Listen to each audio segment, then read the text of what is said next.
ಪಾಟೀಲ್ ಅವರ ಅಳಿಯ ಆತ್ಮಹತ್ಯೆ ಮಾಡಿಕೊಂಡಿದ್ದಾರೆ ಎಂದು ನನಗೆ ಈಗಷ್ಟೇ ತಿಳಿಯಿತು. ನಾನು ನನ್ನ ಸಹೋದರ ವಿಜಯೇಂದ್ರ ಶಿವಮೊಗ್ಗದಲ್ಲಿ ಇದ್ವಿ.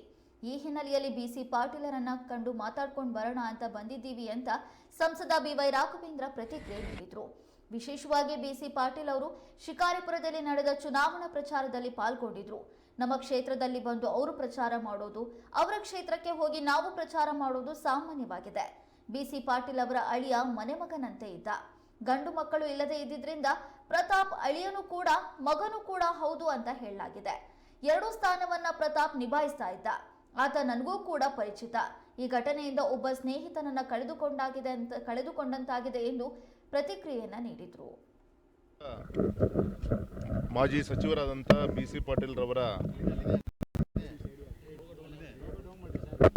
ಮೊದಲನೇ ಅಳಿಯ ಈ ಥರ ತೀರ್ಕೊಂಡಿದ್ದಾರೆ, ಈ ಥರ ಸಾವಿನ ಸುದ್ದಿ ನನಗೂ ಕೂಡ ಮಾಧ್ಯಮದ ಮುಖಾಂತರ ಗೊತ್ತಾಗ ಶಿವಮೊಗ್ಗದಲ್ಲೇ ಇದ್ದೆ.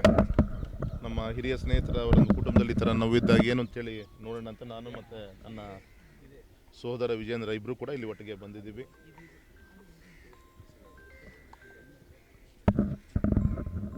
ಹಾಗಾಗಿ ಏನು ಅವ್ರು ಮಾತಾಡ್ಸ್ಕೊಂಡು ಅಂತ ಬಂದಿದ್ದೀವಿ. ಫಾರ್ಮಾಲಿಟೀಸ್ ಎಲ್ಲದು ಕೂಡ ನಡೀತಾ ಇದೆ.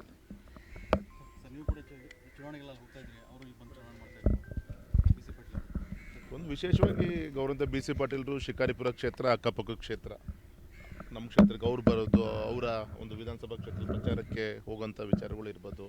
ಅವಾಗ ನಾನು ಕೂಡ ಸಾಕಷ್ಟು ಬಾರಿ ಮನೆ ಮಗನಂತೆ ಅವರ ಮೊದಲನೇ ಅಳಿಯ ಯಾಕಂದರೆ ಬಿಸಿ ಪಾಟೀಲ್ ಅವ್ರಿಗೆ ಮೊದಲನೇ ಅವರಿಗೆ ಗಂಡು ಮಕ್ಕಳು ಇಲ್ಲದೆ ಇರೋದ್ರಿಂದ ಮಗನೂ ಹೌದು ಅಳಿಯನೂ ಹೌದು, ಎರಡನ್ನೂ ಕೂಡ ಅಲ್ಲಿ ನಿಭಾಯಿಸ್ತಿದ್ದ. ಸಾಕಷ್ಟು ನನಗೂ ಕೂಡ ಪರಿಚಯ ಆಯಿತು. ಹಾಗಾಗಿ ಹತ್ತಿರ ನೋಡಿದಂಥ ಒಬ್ಬ ಸ್ನೇಹಿತ ಈ ಥರ ಸಾವಿನ ಸುದ್ದಿ ಕೇಳಿ ಬೇಸರ ಆಯಿತು.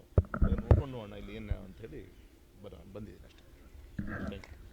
Thank you. ಮಾಜಿ ಸಚಿವರಾದಂಥ ಬಿಸಿ ಪಾಟೀಲ್ ರವರ ಮೊದಲನೇ